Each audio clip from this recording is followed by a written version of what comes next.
हाँ जी, हाँ जी, हाँ जी। गुड मॉर्निंग दोस्तों, कैसे हैं आप सभी लोग। मैं उम्मीद करती हूँ आप सभी लोग अच्छे होंगे, स्वस्थ होंगे और अपनी पढ़ाई भी अच्छे से मन लगाकर शिद्दत और ईमानदारी के साथ कर रहे होंगे। तो चलो फटाफट से शुरू कर देते हैं आज की करंट अफेयर्स की क्लास को, जहां पर हम कल तक के करंट अफेयर्स के 10 इंपॉर्टेंट क्वेश्चंस को मात्र और मात्र 10 मिनट में कवर करेंगे। आई नो आपके बहुत सारे प्रश्न होंगे, बहुत सारी बातें आपको मुझसे पूछनी होगी।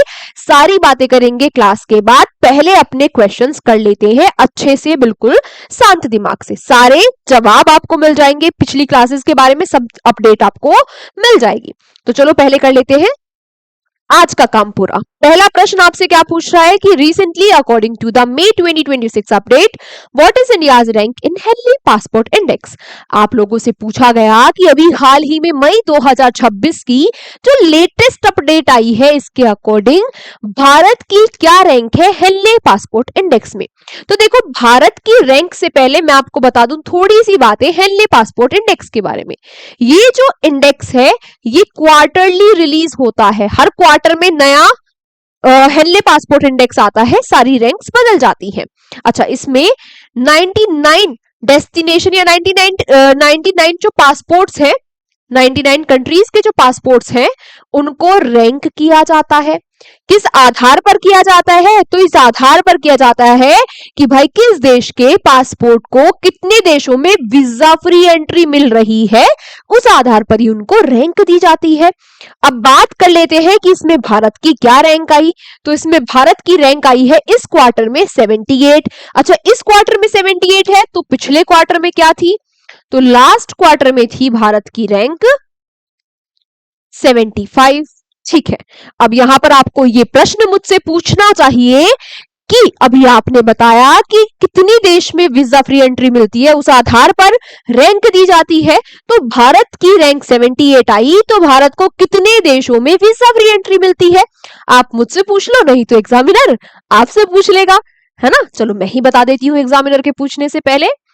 भारत को 56 कंट्रीज में वीजा फ्री एंट्री मिलती है, मतलब भारत के पासपोर्ट को। अच्छा, एक और बात फटाफट से पूछ लो कि इसमें फर्स्ट कौन आया? फर्स्ट आया है सिंगापुर। सिंगापुर को 92 कंट्रीज में वीजा फ्री एंट्री मिलती है। सेकंड पर कौन आया? सेकंड पे है साउथ कोरिया, जापान और यूएई। थर्ड पर है स्वीडन। अच्छा, एक और बात फटाफट से पूछो कि क्या टॉप 3 आपने बताया, सही बात, लेकिन क्या एक रैंक पे एक से ज्यादा देश आ सकते हैं? बिल्कुल आ सकते हैं। तो क्या 78 रैंक पे भारत के अलावा कोई और देश है? बिल्कुल है। भारत के अलावा 3 और देश है। कौन कौन सा? क्यूबा, बुर्किना फासो और सेनेगल। इसके अलावा बस एक छोटी सी बात और याद रखनी है कि इसमें लास्ट कौन आया है? इसमें लास्ट आया है अफगानिस्तान। ठीक है, चलो बस इतनी सी बात याद रखनी है। अगले प्रश्न पर कूद चलते हैं फटाफट से। यहां पर आपसे पूछा गया कि recently under which operation did the narcotics control bureau यानी कि एनसीबी सीज द ड्रग, जिहादी ड्रग जिसका जो है क्या? कैप्टेगन। तो अभी हाल ही में कैप्टेगन नाम का एक ड्रग जो है, इस ड्रग्स को सीज किया गया। ठीक है, इसको सीज किया गया किसके द्वारा? एनसीबी के द्वारा। इसको जिहादी ड्रग के नाम से भी जाना जा रहा है। जिहादी ड्रग इसको किसने कहा? हमारे होम मिनिस्टर अमित शाह जी ने इसको जिहादी ड्रग कहा। अभी हाल ही में ये जो जिहादी ड्रग है, ये 182 करोड़ रुपए की कीमत का जब्त किया गया। कहां से जब्त हुआ ये बात भी याद रखना, मुंद्रा पोर्ट, मुंद्रा पोर्ट और नेब सराय, नेब सराय, नेब सराय कहां है? दिल्ली में है। यहां से इस ड्रग्स को जब्त किया गया किसके द्वारा? एनसीबी के द्वारा। एनसीबी ने इतना बढ़िया काम किया है तो एक दो बातें एनसीबी के बारे में भी जानते जाओ। क्या क्या? एनसीबी पता लग गया, narcotics bureau, narcotics control bureau. स्थापना हुई इसकी 1986 में। नई दिल्ली में हेडक्वार्टर्स और हेड है अनुराग गर्ग।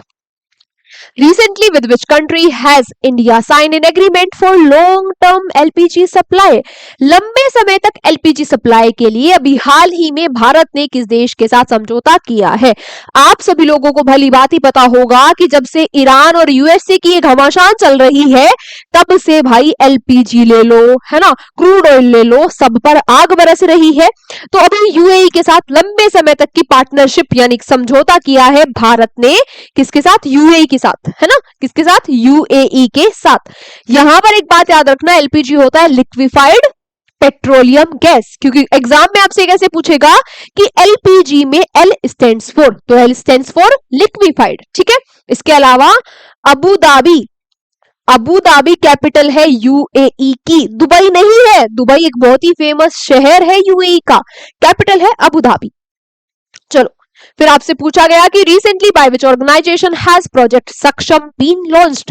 अभी हाल ही में किस संगठन ने प्रोजेक्ट सक्षम को लॉन्च किया? तो ये किया है एनएचएआई, यानी कि national highway authority of India ने। एनएचएआई यानी कि national highways authority of India. किस लिए? जो ग्रामीण महिलाएं होती है, रूरल विमेन है और जो यूथ है जो कि अनस्किल्ड है, यानी कि कुछ उसका कौशल विकास उसमें स्किल है नहीं, तो उनको स्किल सिखाने के लिए, जिससे वो अपनी बेसिक जो इनकम है, अपने लाइवलीहुड जो है उसको कमा सके, ठीक है। उनमें स्किल डेवलप की जाएगी, उनको ट्रेनिंग दी जाएगी। एनएचएआई की बात करें तो 1995 में इसकी स्थापना फॉर्मेशन हुई। 1988 का एक्ट था जिसके तहत स्थापना हुई। दिल्ली में हेडक्वार्टर्स है और संतोष कुमार यादव इसके चेयरमैन है। Recently who has been appointed as the CMD of SAIL, यानी कि स्टील अथॉरिटी ऑफ इंडिया? तो स्टील अथॉरिटी ऑफ इंडिया के नए चेयरमैन बन गए हैं कौन? डॉक्टर अशोक कुमार पांडा जी। सेल की स्थापना कब हुई थी? 1954 में। और जो सेल है ये सबसे ज्यादा स्टील प्रोडक्शन करने वाली कंपनी है भारत की, ठीक है, बात ये भी याद रखना। हेडक्वार्टर्स इसके भी दिल्ली में है। फिर आपसे पूछा गया कि recently where did Uttar Pradesh chief minister Yogi Adityanath lay foundation stone for a new international cricket stadium in May 2026? तो अभी हाल ही में मई में जो यूपी के मुख्यमंत्री है योगी आदित्यनाथ जी, एक बात आपको प्रश्न में ही बताई गई, इन्होंने फाउंडेशन स्टोन यानी कि आधारशिला रखी है एक नया स्टेडियम बनाने के लिए यूपी में। तो ये स्टेडियम कहां बनेगा? ये बनेगा जी गोरखपुर में, है ना। 46 एकड़ में ये फैला हुआ होगा और इसकी कैपेसिटी होगी 30,000 की। Recently who took over as the new prime minister of Iraq? Iraq के नए प्रधानमंत्री कौन बने हैं? तो ये बन गए हैं अली फली काजिम अल जैदी, ठीक है, इनका नाम आप याद रखना, ठीक है। इसके अलावा याद रखना कि जो बगदाद है वो इराक की कैपिटल है, राजधानी है, और दिनार, इराकी दिनार यहां की करेंसी है। देन बात आई कि recently CTBC bank has open its first branch in GIFT city Gujarat, which country it is associated with? पहली बात देखो, ये आप बात याद रखना कि जो गिफ्ट सिटी है ये कहां है? गुजरात में। इसकी फुल फॉर्म ही क्या है? लिख लो, क्या है? Gujarat international finance tech city, ठीक है। अच्छा, इसमें पहली अपनी ब्रांच ओपन की है सीटीबीसी बैंक ने। आपसे पूछा गया कि ये किस देश से संबंधित है? तो ये संबंधित है भाई ताइवान से, जिसकी राजधानी, जिसकी कैपिटल है ताइपे, और जहां पर राष्ट्रपति यानी कि प्रेसिडेंट कौन है? ले चिंगते, ठीक है, इनका नाम भी याद रखना। देन आपसे पूछा गया कि recently which Indian athlete won the gold medal at the Sanda World Cup held in Macau? तो पहली बात तो आपको ये पता चला कि ये जो सांडा वर्ल्ड कप है ये कहां पर हो रहा था? मकाओ। इसमें गोल्ड मेडल किसने जीता? भारतीय वो कौन है जिन्होंने गोल्ड मेडल जीता? तो ये भारतीय है अपर्णा दहिया, इन्होंने इसमें गोल्ड मेडल जीता। अच्छा, ये सांडा वर्ल्ड कप क्या है? सांडा एक गेम होता है जिसमें किक बॉक्सिंग टाइप से गेम होता है, एक चाइनीज गेम है ना। इस वर्ल्ड कप में भारत की अपर्णा दहिया ने ये क्या है? गोल्ड मेडल जीता, है ना। इस इवेंट का पहला गोल्ड मेडल है ये भारत के लिए, ठीक है। चलो, तो सांडा क्या है याद रखना, सीधा सीधा पूछ लेगा अपर्णा दहिया किससे संबंधित है। फिर आपसे पूछा गया आज का अंतिम प्रश्न कि recently who has been elected as the president of South Asian Weightlifting federation.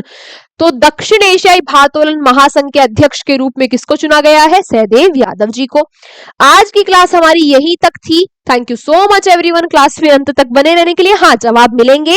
अच्छा, जो हमारी पिछले कुछ दिनों क्लास नहीं हुई, मैं क्लास नहीं ले पाई, उसके लिए मैं आप लोगों से क्षमा मांगना चाहूंगी, है ना। मैं नहीं ले पाई, किसी कारणवश मैं क्लासेस नहीं ले पाई, तो उसकी जितनी भी अभी क्लासेस हमारी नहीं हुई है उसकी मैं पीडीएफ बनवा के विद आंसर्स अभी टेलीग्राम चैनल पर डलवा दूंगी। ठीक है, वो आपको आज ही टेलीग्राम चैनल पर मिल जाएगी। अच्छा, इसके अलावा वो जो सारी क्लासेस है वो मैं कैसे कवर करूंगी, वो अभी मई बस खत्म ही होने वाला है, 19 मई हो गई है। अब हम मई की मंथली करंट अफेयर्स जब लेंगे उसमें मैं वो सारी चीजें कवर कर लूंगी। आई बात समझ में? इसके अलावा अब मैं अपनी तरफ से पूरी कोशिश करूंगी कि सारी जो क्लासेस हैं हमारी टाइम पर हो और हमारी वीकली क्लास और मंथली क्लास भी टाइम पर हो, है ना। कुछ दिनों से बहुत चीजें ऊपर नीचे हो रही थी तो मैं नहीं क्लासेस ले पाई, उसके लिए I am really very sorry. ठीक है, मिलेंगे आपसे कल की क्लास में ठीक सुबह 7 बजे। Take care, bye bye. I hope आप समझोगे।